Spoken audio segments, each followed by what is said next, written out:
नमस्कार, news 24 UP Uttarakhand देख रहे हैं आप। मैं हूं आपके साथ सबा शाहिद शेख। 2024 के लिए तैयारियां तेज है।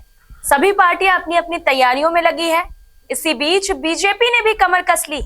एक तरफ जहां अखिलेश यादव बार बार पीडीए यानी कि पिछड़ा, दलित और अल्पसंख्यक का राग अलाप रहे हैं, वहीं बीजेपी भी पीछे हटने वाली नहीं है। बीजेपी भी मुसलमानों को साधने में लगी है। तो ऐसे में ये देखना दिलचस्प होगा कि आखिर मुस्लिम वोटर्स का रुख किस तरफ होता है।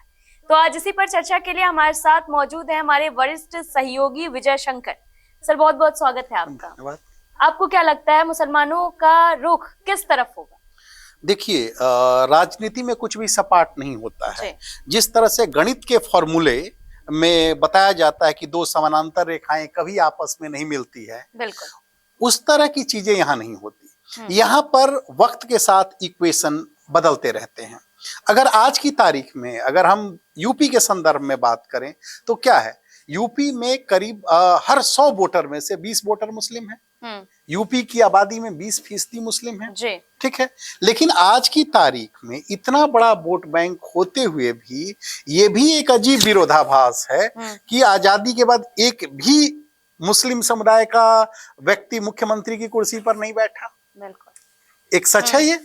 अगर आज की स्थिति में अगर देखें तो पूरा वहां का पॉलिटिकल स्पेक्ट्रम क्या कहता है। आज जो तस्वीर दिख रही है उसमें यह दिख रही है कि एक और एनडीए होगा, दूसरी तरफ इंडिया गठबंधन होगा। अब मुस्लिम वोट के लिहाज से अगर हम देखें, मुस्लिम वोटर किधर जा सकते हैं, उनका अब तक रुझान क्या रहा है, इसको समझने के लिए हमको थोड़ा पीछे की तरफ चलना पड़ेगा, इतिहास की ओर। जब कांग्रेस यूपी में फुल मेजोरिटी से सत्ता में थी तो उसके साथ 3 वोट बैंक होता था मजबूत। सवर्ण, फॉरवर्ड कास्ट, पिछड़ा, पिछड़ा मतलब दलित, और मुस्लिम। इन तीनों के कॉम्बिनेशन के साथ कांग्रेस रूल करती थी। कांग्रेस के बाद जब दूसरी मतलब समाजवादी पार्टी निकली और आगे जब इन्होंने सरकार बनाई तो मुलायम सिंह ने अपना वोट बैंक बनाया मुस्लिम प्लस यादव। और इस 2 वोट बैंक के सहारे वो किसी दूसरी जातियों से सपोर्ट लेते हुए अपनी सरकार बना रहे थे।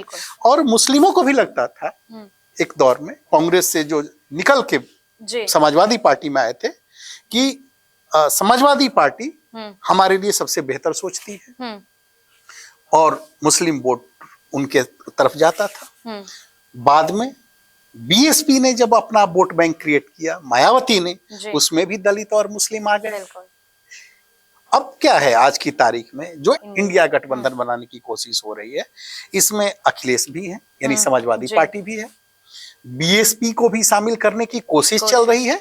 ये कोई नहीं जानता कि कल को क्या होगा। कांग्रेस को भी शामिल करने की कोशिश हो रही है। तो मुस्लिम वोट बैंक के 3 दावेदार आपस में ही अगर देखा जाए तो उलझते नजर आ रहे हैं।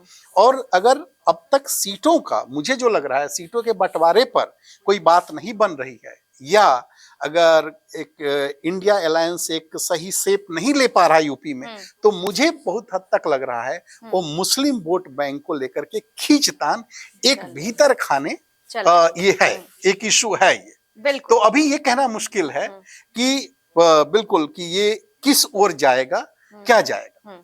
तो एक तरफ जहां अखिलेश यादव पीडीए कर रहे हैं, वहीं बीजेपी भी कम नहीं है, पीछे नहीं हट रही। बीजेपी ने भी शुक्रिया मोदी भाईजान वाला कैंपेन स्टार्ट करने वाली है। तो क्या कहना चाहेंगे, क्या इसका असर होगा? देखिए, बीजेपी की राजनीति जो रही है पिछले लंबे समय से, वो लगातार अपने वोट बैंक के विस्तार की राजनीति रही है। कल भी हम लोगों ने इस मुद्दे पर चर्चा किया था। अब इसको देखा जाए तो बीजेपी के भीतर एक मजबूत सोच ये है, बनी है कि हमें हर वर्ग को जोड़ना है। और कैसे जोड़ना है, तो जाति के आधार पे नहीं जोड़ना है, हमको जोड़ना है अपने काम के आधार पे। और इसीलिए बहुत ही मजबूती के साथ मोदी ने कहा कि हमारी जो जाति है वो है गरीब, हमारी जाति है महिलाएं, हमारी जाति है युवा, हमारी जाति है किसान। और ये एक ऐसी डेफिनेशन है, ये अपने वोट बैंक के विस्तार की एक ऐसी राजनीति है जिसमें समाज के हर वर्ग के, गरीब, पिछड़े और जो कमजोर समुदाय हैं, उनको जोड़ने की एक सोच है। और इसमें कहीं ना कहीं इस खांचे में मुस्लिमों का एक बड़ा वर्ग अपने आप उसको अपने लिए संभावनाएं उसको दिख रही है। अगर दूसरे तरीके से अगर इस चीज को देखा जाए तो अब तक बीजेपी से मुस्लिम जो दूर थे, मुस्लिम वोटर दूर रहे, और तो इसकी एक वजह थी फियर फैक्टर। कहीं ना कहीं वोट बैंक की राजनीति के चक्कर में ये मुस्लिम वोटरों के दिमाग में बैठाने की बात कोशिश हुई है कि बीजेपी आएगी तो ये हो जाएगा, वो हो जाएगा। ये नैरेटिव कैसे गढ़ा गया, किस तरह से गढ़ा गया, कहीं ना कहीं ये सामान्य मुस्लिमों से अगर बात करें आप तो ये जाहिर मैंने ऐसी चीज आएगी। बिल्कुल। लेकिन 2017 से योगी आदित्यनाथ जो एक तरह से कट्टर हिंदुत्व के पोस्टर बॉय माने जाते थे, चीफ मिनिस्टर हैं जी। लेकिन पिछले 2017 के बाद से अगर आप देखें तो यूपी में एक भी दंगा नहीं हुआ है, हिंसा नहीं हुई। बिल्कुल। और हमेशा जब भी कोई बात आती है, भले ही चुनाव के समय में 80-20 की बात हो या दूसरी कब्रिस्तान और शमशान की बात उठती हो या बहुत सी चीजें होती हो, लेकिन चुनाव खत्म होने के बाद ऐसा कहीं नहीं लगा या कोई ऐसे संदेश देने की कोशिश नहीं हुई कि हम एक किसी धर्म विशेष के लोगों के खिलाफ हैं। वहां कहा गया सबका साथ, सबका विकास, सबका विश्वास, सबके प्रयास के एजेंडे को आगे बढ़ा रहे हैं।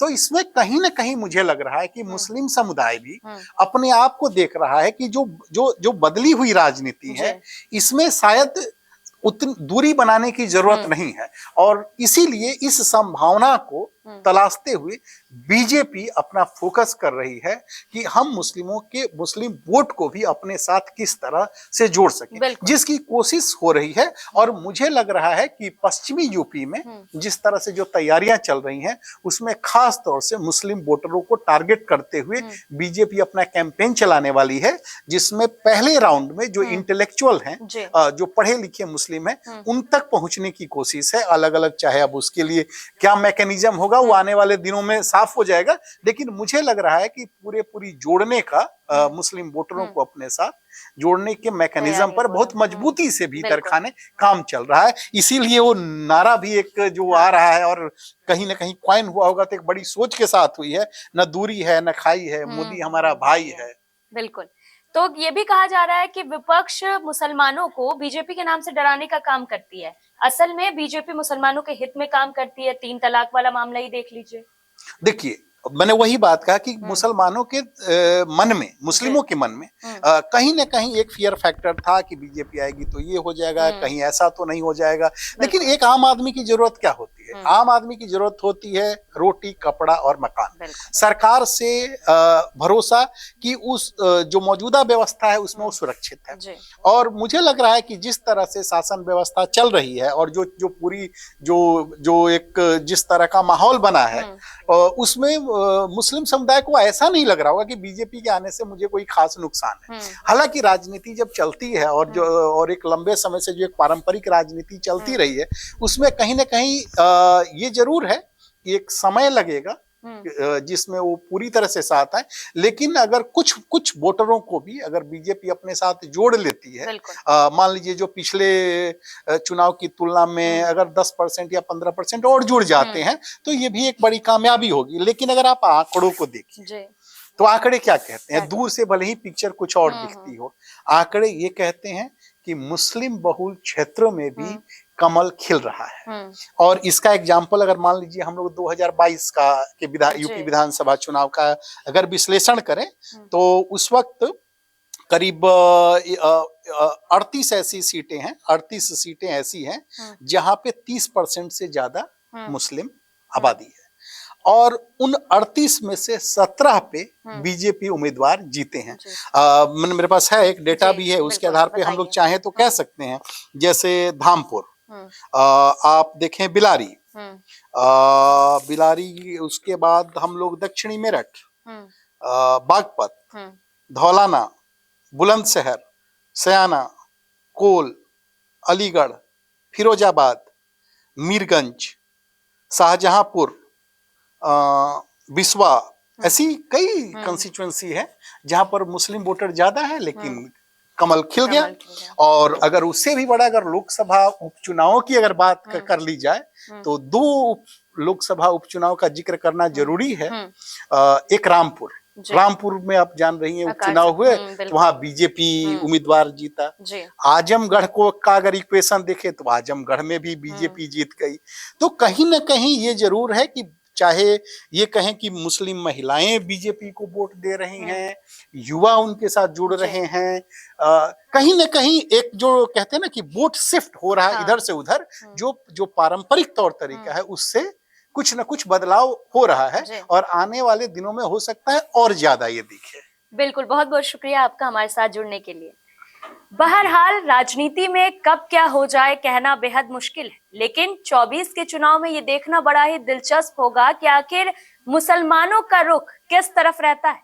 फिलहाल के लिए इतना ही। देखते रहिए News 24 यूपी उत्तराखंड।